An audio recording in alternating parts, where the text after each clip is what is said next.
Crê-me que a hora vem em que nem neste monte, nem em Jerusalém adorareis ao Pai.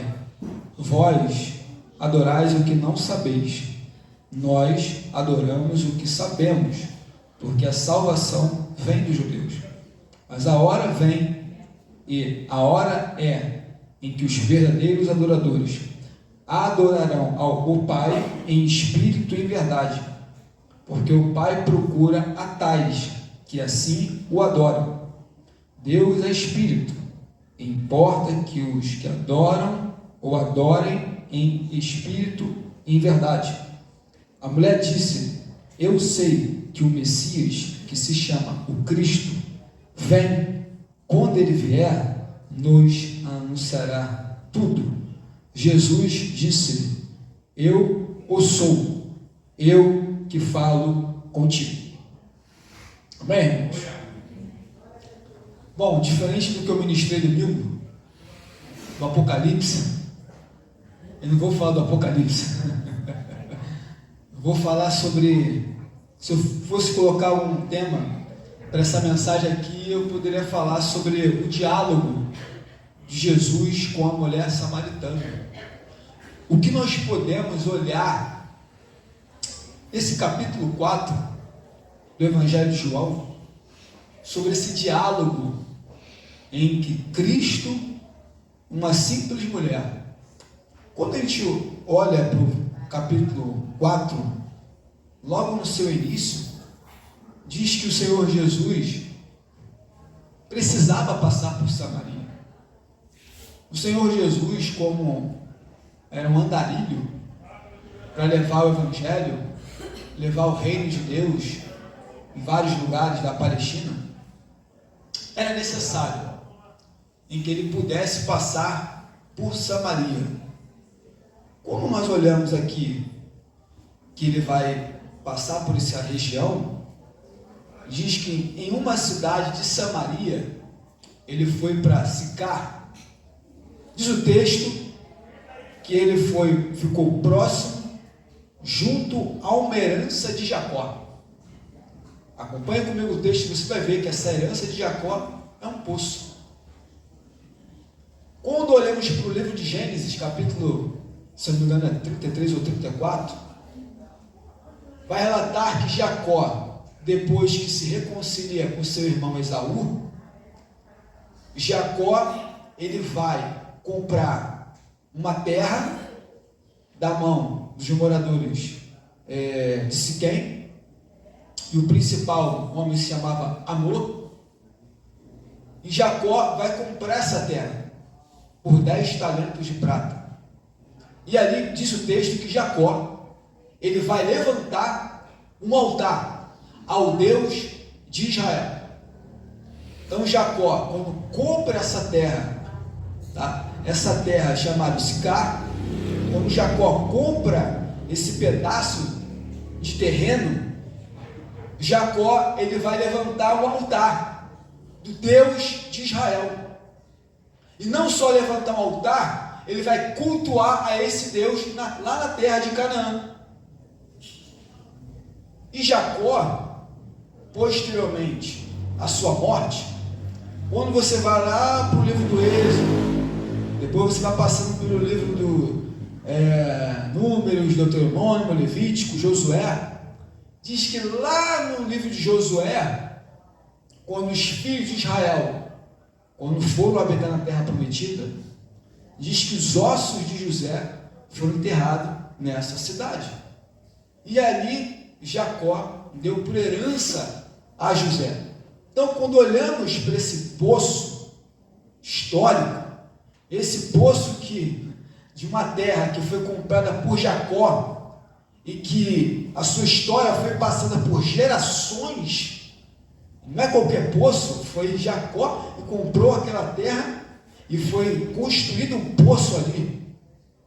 Então não é qualquer pessoa que tem o seu nome marcado naquele poço, mas era um dos patriarcas em que Deus chamou para a promessa. Quando o Senhor Jesus, ele passa por essa cidade, diz que ele vai se assentar nessa fonte ao meio-dia. Meio-dia é um sol terrível, escaldante, um sol quase que insuportável. Mas diz o texto que o Senhor Jesus, ele vai se assentar próximo àquele poço. E o que o texto diz, o quê? Que a mulher samaritana vai lá pegar água. É claro que quando fala de samaritano ou samaritano, está se referindo a uma etnia. Então, não é um nome, mas é uma etnia. E diz o texto que Jesus estava cansado da viagem. Ele é como humano, como eu e você, quando estava aqui, sentia cansaço, sentia fome, sentia sede, sentiu privações, sentiu todos os tipos de sentimentos humanos que eu e você sentimos. Jesus sentiu, e quando você olha para o texto aqui, você vê que ele precisa estar cansado. Ele vai ao encontro daquela mulher, e diz o texto que os discípulos foram na cidade comprar comida. Enquanto eles estão indo comprar comida, Jesus se aproxima daquela mulher e disse: dá-me de beber essa água. É interessante que Jesus, para formar um diálogo com a mulher samaritana, ele pede algo e uma necessidade humana que ele sentiu e que a mulher também sentiu naquele momento. Por quê? Porque ao meio-dia não é hora de buscar água. E aquela mulher que tinha um histórico, que teve 5 maridos, e o que ela tinha não era marido, então ela, para não ser muito hostilizada, ela vai ao meio-dia, porque não tem ninguém, então ela vai lá buscar água. Aí Jesus fala para ela assim: olha só, dá água. Então, quando Jesus começa a criar um relacionamento entre os dois, para Cristo poder ganhar aquela mulher para o reino, ele chega pedindo. Eu vou falar de novo, eu não sei se os irmãos estão... Pega essa revelação aqui. Jesus, quando se aproximou daquele poço, aquele poço de herança de Jacó, aquele poço histórico que carregava o nome de um patriarca, ele estava sentado e aquela mulher estava lá pegando água. Ele falou assim: dá água. Glória a Deus, aleluia. Ele já abre um diálogo pedido. O diálogo, o relacionamento com Jesus, às vezes vai requerer petição. Então, como ele abre esse diálogo para aquela mulher, e você acompanha comigo o texto, ela vai dizer no versículo 9, a mulher, pois, disse: como você sendo judeu? Nota que ela vai se referir a Jesus como você, judeu. Ela não pergunta pelo nome dele, ela não pergunta de onde ele veio, ela simplesmente fala: como tu, judeu, me pede a mim, samaritana, água. Por quê? Porque a vestimenta de Jesus apareciam os seus traços de um judeu, pela vestimenta. Então, quando ela olha para o Senhor Jesus, ela identifica na vestimenta da judeu, não é samaritano, não, é judeu. E quando você vai lá no Antigo Testamento, quando o povo da tribo do norte, as 10 tribos do norte do reino de Israel, e diz que quando no reinado de Oséias, o rei da Síria, Salmanassé, ele vai cercar, e Sargão II posteriormente vai levar os moradores lá para Samaria, e o rei deixa alguns israelitas lá em Samaria e faz essa mistura, e acontece que viram samaritanos, não é mais um sangue puro. Então, quando essa mulher ela vai falar com Jesus, sendo tu judeu e eu samaritana, isso se refere a um fato do passado, em que eles não se davam. Olha, você é misturado, eu não sou misturado, eu sou judeu na raiz, não tem nenhuma miscigenação com nenhum povo. Mas vocês, samaritanos, vocês são misturados.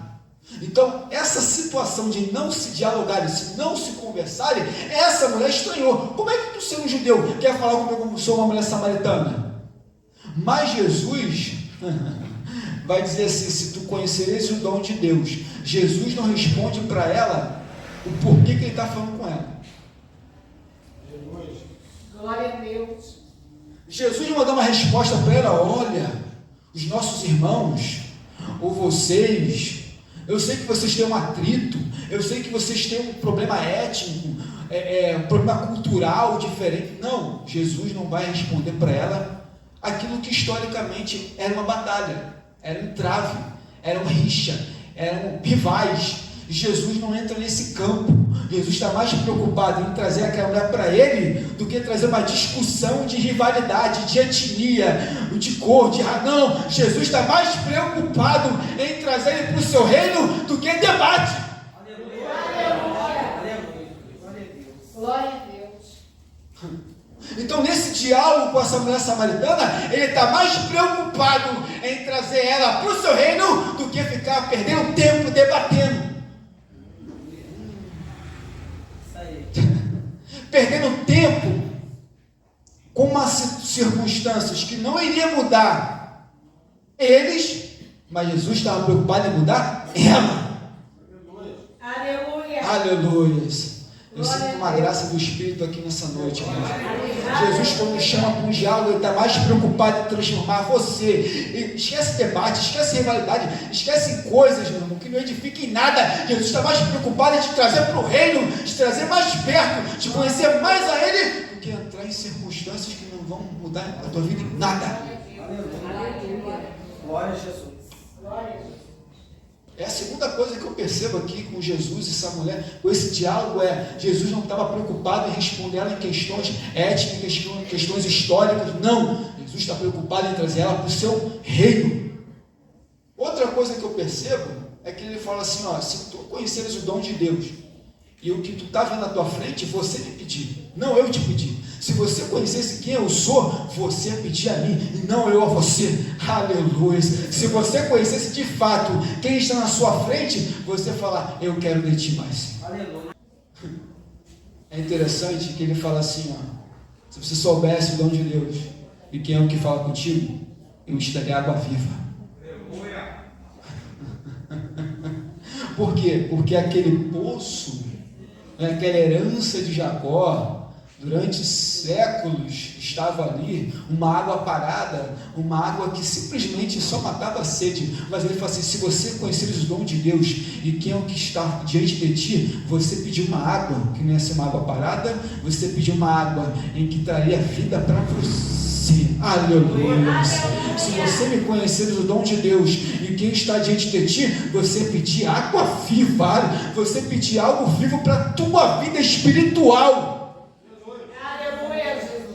Vou falar de novo: você pedir algo espiritual. Se você conheceres o dom de Deus e quem que está te pedindo mesmo, tu ia pedir algo de mim, algo vivo, algo que vai renovar, algo que vai santificar. É a água da palavra. E diz mais, ela vai dizer aqui no versículo 11, e ela não está entendendo muito bem o que Jesus está falando, porque ela fala assim: ó, Senhor, tu não tens com que tirar o poço, é fundo. Repare que nesse diálogo com essa mulher, ela começa a chamar ele de judeu, depois começa a falar Senhor, Senhor, já começa a mudar, né?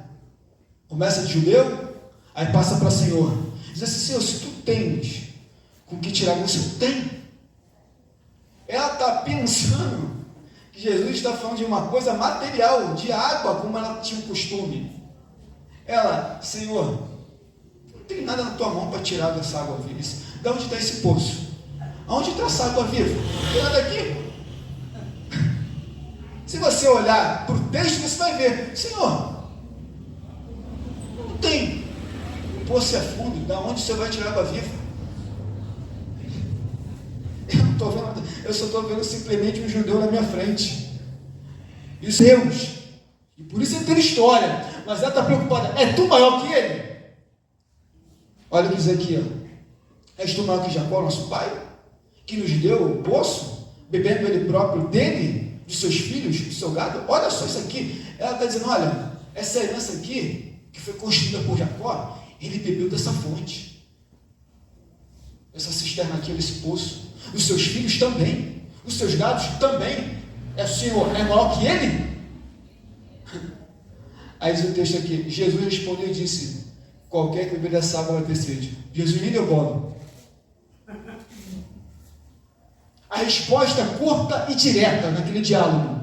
Jesus ficou pensando, nossa, ela está muito presa a Jacó, ela está muito presa na fonte, ela está muito presa pelo ato histórico de Jacó e por ser uma coisa que passou por todos os descendentes. Mas Jesus estava menos preocupado com isso. Olha como é que nesse diálogo entre os dois, ela começa chamando judeu, depois vai para Senhor, e depois ela se preocupa em querer saber se ele é maior que Jacó. Só porque Jacó deixou uma herança. Ele era o Criador do céu e da terra, irmãos. Ele é a imagem do Deus visível. Todas as coisas foram criadas por ele, para ele são todas as coisas. Ela estava simplesmente olhando por um judeu, dizendo, tu maior que Jacó? Aí o texto diz assim, ó, qualquer que beber dessa água vai ter sede. A resposta que ele dá para ela. Então Jesus também não estava preocupado em responder se ele é maior ou se é maior que Jacó. Jesus não estava preocupado em entrar em debates éticos. Jesus não estava preocupado em responder se ele era maior que Jacó. Jesus estava preocupado em trazer mais ela perto dele. Aleluia. Ele não estava preocupado em falar assim, não, eu sou maior que Jacó, porque você sabe quem está na tua frente? Não, Jesus não fez esse ato. Jesus não precisa demonstrar nenhum tipo de credencial para mostrar, para falar assim, eu sou maior que Jacó. Não. Simplesmente ele fala assim, ó, essa água não está pegando aí? Vamos voltar junto, vamos pegar ela de novo. Então, a preocupação de Jesus é em trazer a revelação para ela, trazer ela mais próxima dele, fazer ela entender o sentido de tudo que ele está falando, e não de mostrar Jesus a sua capacidade, o seu poder, os seus milagres, porque em nenhum momento aqui você vai ver Jesus fazer milagre com ela. Não é nada disso. Em nenhum momento você vê Jesus trazendo impacto para ela ficar, meu Deus, o Senhor, o Messias que veio ao mundo. Nada. Foi tudo debaixo de um diálogo, e nesse diálogo Deus foi tratando dela naquele poço. É interessante que ele fala assim, ó, e respondeu e disse, qualquer que beber dessa água, tomará ter sede, mas aquele que beber da água que eu lhe der, nunca terá sede, porque a água que eu lhe der se fará nele uma fonte de água a jorrar para a vida eterna. Então, ou seja, quando Jesus fala para ela assim, olha, se você provar da água que eu tenho para te dar, você não tem sede. Se você provar do que eu tenho para te dar, você não vai ter sede. Aleluia. Se você provar aquilo que eu posso te dar, você não vai ter sede. Não quer dizer que Jesus está se referindo ao que ela nunca mais beberia água. Claro que não. Ela teria que beber água como todos nós bebemos. Mas o texto aqui está se reportando a algo espiritual, algo que o próprio Cristo fala. Se você crê em mim, você vai virar uma fonte. Aleluia. Glória a Deus. Se você crê em mim, você vai virar uma fonte de água que jorra para a vida eterna. O que ele está querendo dizer com isso? Que ainda o Santo Espírito não havia sido dado. E lá no Evangelho de João, capítulo 7, diz, aquele que tem sede, vem até mim. Aquele que tem sede, vem até mim. Porque ele mesmo daria o Santo Espírito. E o Santo Espírito faria jorrar em nós a água para a vida eterna. Então, ou seja, ele está dizendo para ela, olha, se você quiser o que eu tenho para te dar, você vai ser uma fonte de água que vai jorrar para a vida eterna. E você não vai ter sede, você vai ser uma fonte. Aleluia. Você vai ser uma fonte que vai jorrar água para a vida eterna. Interessante, ou seja, há uma mudança interior que Jesus estava tratando e queria fazer com aquela mulher. É de fazer dela uma fonte. É claro que em algo espiritual falando aqui nessa noite, que Jesus queria de fato aos poucos ir trazendo ela para ele. E aí no versículo 16, ela fala assim, Jesus fala assim, ó, vai lá e chama teu marido. Vai lá. Aí o assunto sai um pouco da água, sai um pouco da fonte, sai um pouco de tudo aquilo que eles estavam conversando. Ele fala assim, vai lá, chama teu marido. Ela fala, Senhor, olha a resposta que ela dá para ele aqui. A mulher respondeu assim, não tenho marido. Ele disse, disseste bem. Ele 5. E o que você tem é teu marido. Aí, repare bem que no momento em que Jesus responde para ela, que ela responde para ele, que o que ela tinha não era seu marido, ela fala, tu é um profeta. Ela chama ele de Senhor, ela chama ele de judeu, e ela chama ele de profeta só porque revelou. Nesse diálogo, ela chama ele de judeu. Não, agora tem um Senhor. Não, agora você é um profeta. Glória a Deus. Aí quando Deus começa a descortinar a vida dela, não vai falar assim, ó, você pecou pra caramba, hein? Tu teve 5 maridos que agora não. Ele só falou assim, ó, o teu histórico que você teve, que você passou, eu sei. Aleluia. E o que você tem agora não é seu. Isso você disseste com verdade. Aí, ó, veja que o Senhor é um profeta. Veja que o Senhor me revelou minha vida. Você trouxe à tona para mim o que de fato era uma verdade. E Jesus ali, ele vai nesse diálogo com aquela mulher e vai dizer, porque tiveste 5 maridos e o que tens agora não é teu marido. Isso disseste com verdade. Disse a mulher, Senhor, veja que tu és profeta. Bom, agora o campo da conversa vai para o campo da teologia.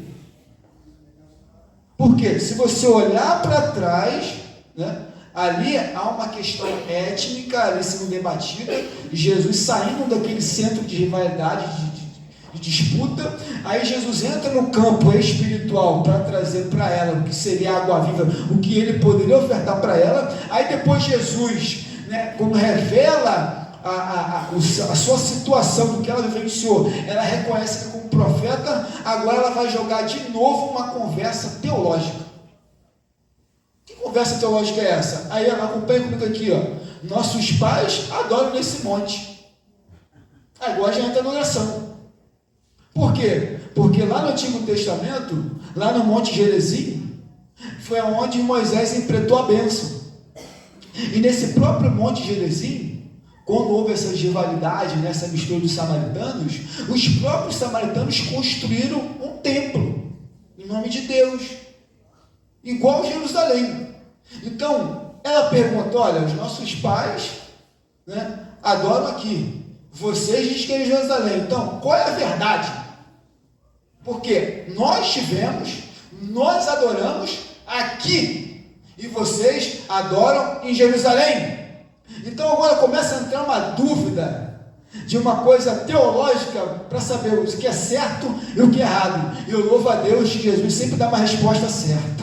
Enquanto tem dúvida, ele dá uma resposta certa. Ele nunca vai deixar você confundido e muito menos enganado. Aleluias. Ela está pensando, olha, nossos pais adoram aqui e vocês dizem que é lá, quem está falando a verdade? Aí ele vai responder para ela assim, olha, vai chegar uma hora. E chegou a hora. Então Jesus responde ela de uma forma correta de como que verdadeiramente que Deus está buscando para adorá-lo. Não somente no espaço, não somente no lugar, mas diz o texto aqui, que nem esse monte, como ele vai responder para aquela mulher, vem a hora, e que nem esse monte, nem Jerusalém, adoreis ao Pai. Aí ele vai corrigir no versículo 22, vós adorais o que não sabeis. Por quê? Porque os samaritanos, além desse sincretismo que eles já tiveram religiosamente, Jesus está corrigindo ela, tanto ela como os demais, para dizer o seguinte, olha, vocês adoram o que não sabem. Nós adoramos o que sabemos. Vocês têm até um certo conhecimento de Deus, mas em termos de adoração, tem coisas que estão erradas. Jesus vai descortinar para ela, olha, a adoração de vocês está errada. Nós adoramos porque sabemos que a salvação veio dos judeus. O berço cristão lá em Israel, Jesus o Messias, a salvação vem dos judeus. E ela estava preocupada em saber: aonde, Senhor? E Jesus dá a resposta certa: a salvação vem dos judeus. A salvação vem dos judeus. E dos judeus, de fato, na essência, sabendo que devem se adorar ao único Deus. Vocês adoram a Deus de forma errada. Então Jesus está construindo na mente dela o que é certo. Adorar certo. A cultuar a Deus de forma certa. E não da maneira como os samaritanos adoravam. Então Jesus está corrigindo aquela mulher para adorar a Deus. De como que Deus quer ser adorado. Então, acompanhe comigo aqui, ó. Vós adorais o que não sabeis. Nós adoramos o que sabemos, porque a salvação vem dos judeus. Mas vem a hora, e chegou a hora, em que os verdadeiros adoradores o adorarão o Pai. Chegou a hora em que os verdadeiros adoradores vão adorar o Pai, mas de forma correta. Aleluia. Ele está explicando para ela: olha, vai chegar a hora em que os adoradores vão chegar. E eles vão adorar de forma certa. Os verdadeiros adoradores que o Pai está à procura. Deus está à procura de pessoas que o adorem em espírito e verdade, mesmo. É claro que nós buscamos a Deus pelas nossas necessidades, mas Deus está procurando de pessoas que o adorem. Deus não está pedindo muita coisa para mim nem para você. Ele só está te pedindo: adora em espírito e em verdade. Ele não pede muita coisa, ele só pede: adora em espírito e em verdade. Deus está procurando: cadê meus adoradores? Cadê meus adoradores? Cadê aqueles que me adoram? Cadê aqueles que me glorificam? Cadê aqueles que me exaltam? Cadê aqueles que me glorificam? Por quê? Porque da maneira como... Sabe como é que nós adoramos de forma correta? Quando nós entendemos quem é de Deus na sua essência. Aí Jesus está corrigindo ela para explicar para ela: olha, nós sabemos o que adoramos, porque sabemos da sua essência, da sua verdade, da sua santidade, de quem Ele é. É interessante quando ela fala que Deus é espírito, que Deus não tem forma corpórea, e a Bíblia ela usa uma linguagem antropomórfica. É uma linguagem que caracteriza a humanidade das pessoas, como que Deus semelhança conosco, os olhos de Deus, a mão de Deus, os pés de Deus. É uma linguagem antropomórfica para caracterizar atribuições humanas, ou seja, para que nós possamos compreender esse Deus, porque Deus é espírito. Se eu chego e falo Deus é espírito, pronto, espírito, mas espírito não tem forma corpórea.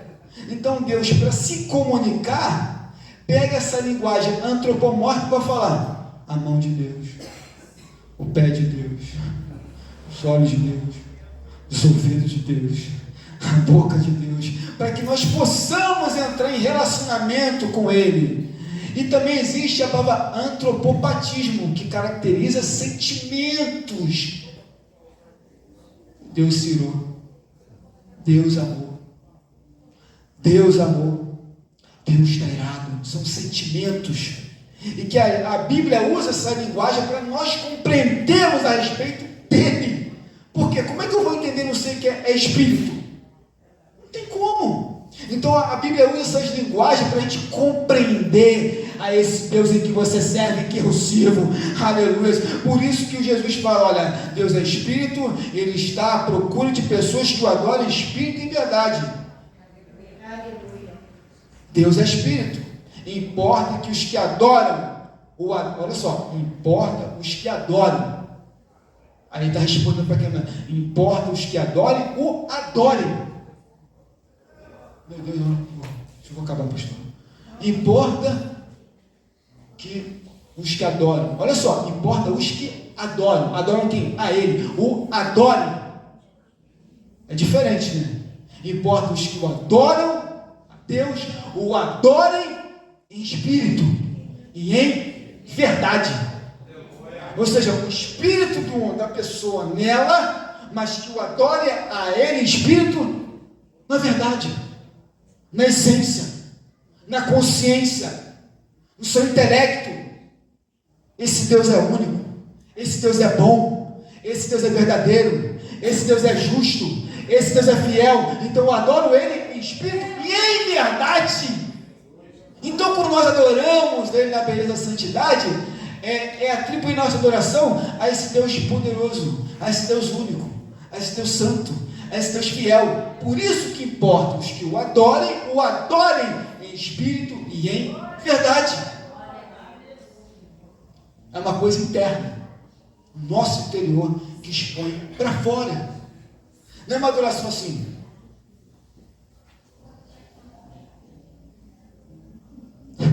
Ele quer uma expressão. Aí Jesus fala: olha, o Pai está procurando pessoas que o adorem. Adorar assim? Não. Adorar é expressar os seus lábios, levantar as suas mãos e glorificar, exaltar a Ele em espírito e em verdade.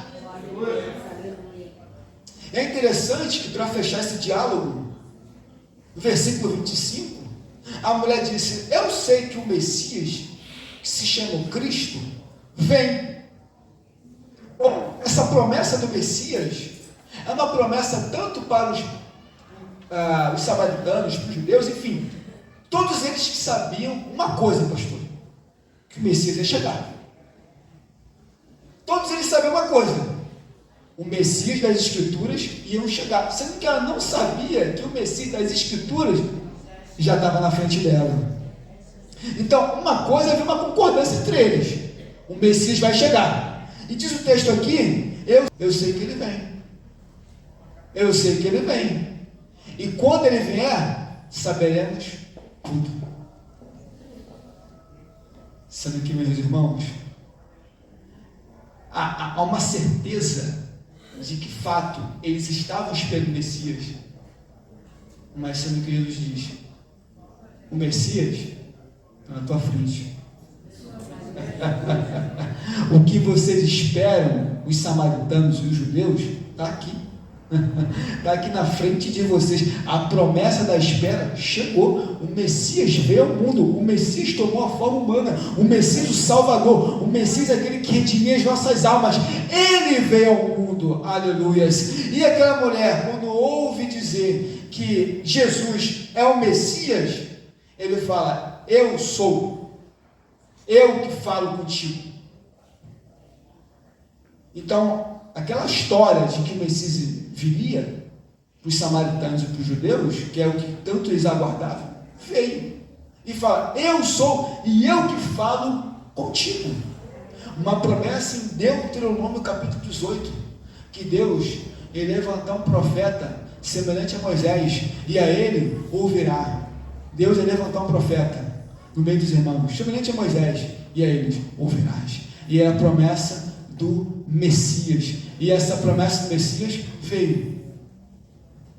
Então você vê que nesse diálogo entre Jesus e a mulher samaritana é judeu, Senhor, profeta, Messias. E depois que ela dá o testemunho, a pessoa fala assim: mulher, não é nem pelo que você contou não, mas verdadeiramente, esse é o que vem salvar o mundo. Aleluia. Jesus não expulsou o demônio. A mulher aqui não é igual a mulher Maria Madalena, que expulsou 7 demônios.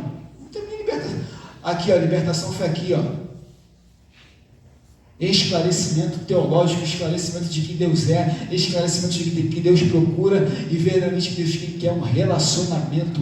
E aquela mulher foi impactada só no diálogo com Jesus. Glória a Deus. E no final, olha: eu sou o que falo contigo. Eu sou o Messias esperado. Eu sou quem tanto vocês estavam aguardando. Eu sou. O que eu aprendo, irmãos, nesse diálogo em que Jesus fez com a mulher samaritana? Tão simples. Relacionamento em que um papo que ele teve com aquela mulher trouxe Não somente ali o testemunho dela, mas a cidade foi e falou assim: permaneça conosco. O que Jesus falou para essa mulher foi muito forte. Então os moradores que estavam em torno dela falaram assim: permaneça conosco, Jesus. Ele é o Messias, permaneça conosco, fique conosco. Jesus, se não me engano, ficou 2 dias lá, mas fique conosco, porque quando descobriu quem era o fato, o Messias, não, permanece aqui. Eu vou falar de novo: quando a gente descobre de fato quem é Jesus na nossa vida, permanece comigo. Permanece comigo, Jesus. Eu sou pecador miserável, mas permanece comigo, Senhor. Senhor, eu sou falho, eu sou cheio de problemas, mas, Senhor, permaneça comigo, porque os samaritanos rogaram e pediram: permaneça conosco, Senhor. Aleluia. Um diálogo que ele teve com aquela mulher, e daquela mulher contou para os samaritanos ficaram impactados com tudo que aconteceu. Toma posse dessa palavra. Aleluia. Toma posse dessa palavra nessa noite, em nome de Jesus. Glória a Jesus. Peça que o Messias permaneça na sua vida. Jesus disse: permanecereis em mim e eu permanecereis em vós, diz a sua palavra. Que Deus abençoe suas vidas, suas mentes e seus corações. Amém. Vamos aplaudir o Senhor em nome de Jesus.